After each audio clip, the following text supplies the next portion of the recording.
નમસ્કાર મિત્રો, વ્યાસ પંચાંગ સાથે અમિત્યાસના જય શ્રી કૃષ્ણ। આજે આપણે જોઈએ પવિત્ર પુરુષોત્તમ માસની કથામાં અધ્યાય 29 તો કે આ 29મા અધ્યાય સવિસ્તર વર્ણન જોઈએ તો કે આ અધ્યાયમાં રાજા સુબાહુ પૂર્વજન્મનું જ્ઞાન લાચ્યા પછી આ જન્મમાં તે કેવી રીતે પુરુષોત્તમ ભગવાનની આરાધના કરે છે અને કથા પોતાના પરમ એવા મંગલકાલી અંત તરફ આગળ વધે છે તેનું સુંદર આ આલેખનામાં આપેલું છે। તો પ્રથમ રાજા સુબાહુનું જાગરણ, વ્રત, અનુષ્ઠાન અને વૈરાગ્ય જોઈએ તો કે 28મા અધ્યાયમાં મહર્ષિ કૌત્સકના મુખેથી પોતાના પૂર્વજન્મની કથા સાંભળ્યા પછી રાજા સુબાહુનું હૃદય ભક્તિ અને આશ્ચર્યથી ભરાઈ ગયું। તેઓ વિચારવા લાગ્યા કે અહો ભગવાન પુરુષોત્તમ કેટલા દયાળુ છે।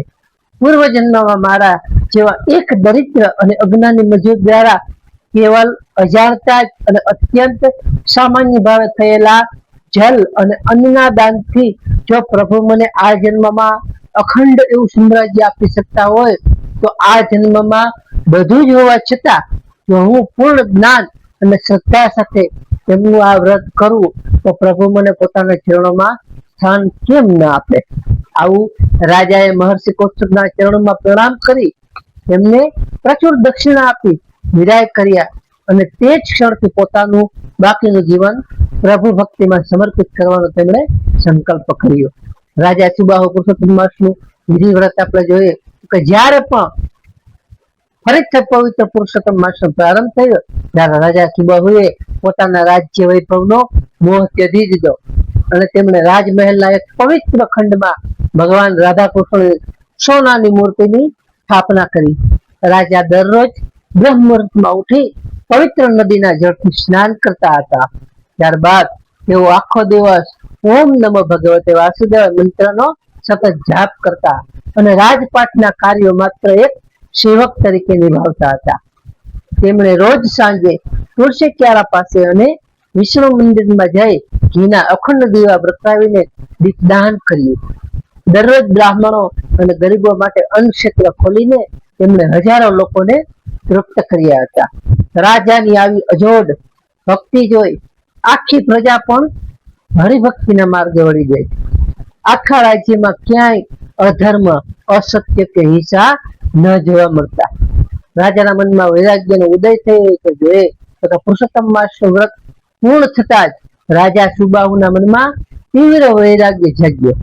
તેમને સમજાયું કે આ સંસારના સુખો, રાજપાટ, વૈભવ તો ખાલી થોડા સમયના જ સાધનો છે। સાચું સુખ તો પ્રભુના ધામમાં જ છે। તેમણે પોતાના જ્ઞાની અને યોગ્ય પુત્રને બોલાવી અને રાજગાદી સોંપી દીધી। તેમનો રાજ્યાભિષેક કર્યો। રાજાએ પોતાની પત્ની સાથે સંસારનો ત્યાગ કરી ઘોર જંગલમાં જઈ અને પ્રભુનું તપ કરવાનો તેમણે દ્રઢ નિર્ણય કર્યો।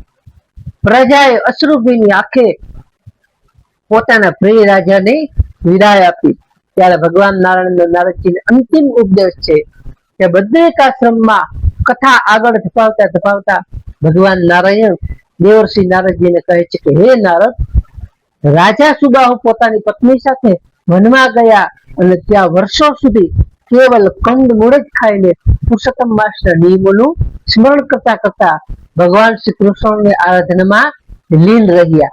આ વ્રતના પ્રભાવથી તેમનું મન સંપૂર્ણ માટે શુદ્ધ થઈ ગયું।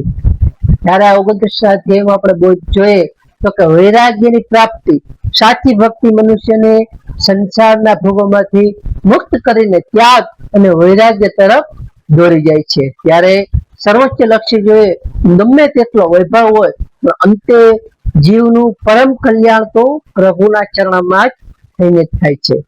આપણે હવે પછીના આ 30મા અધ્યાયમાં રાજા સુબાહુની તપસ્યાનું અંતિમ પરિણામ, ભગવાન પુરુષોત્તમનું પ્રાગટ્ય અને આ આખી પુરુષોત્તમ માસ મહાત્મ્યની કથાની પૂર્ણાહુતિનું દિવ્ય વર્ણન આપણે કરશું। તો આ અધ્યાયમાં બસ આટલું। તો શ્રી પદ્મપુરાણ અંતર્ગત પુરુષોત્તમ માસ મહાત્મ્યનો રાજા સુબાહુ વ્રત અનુષ્ઠાન નામનો 29મો અધ્યાય સંપૂર્ણ। બોલો શ્રી પુરુષોત્તમ ભગવાનની જય।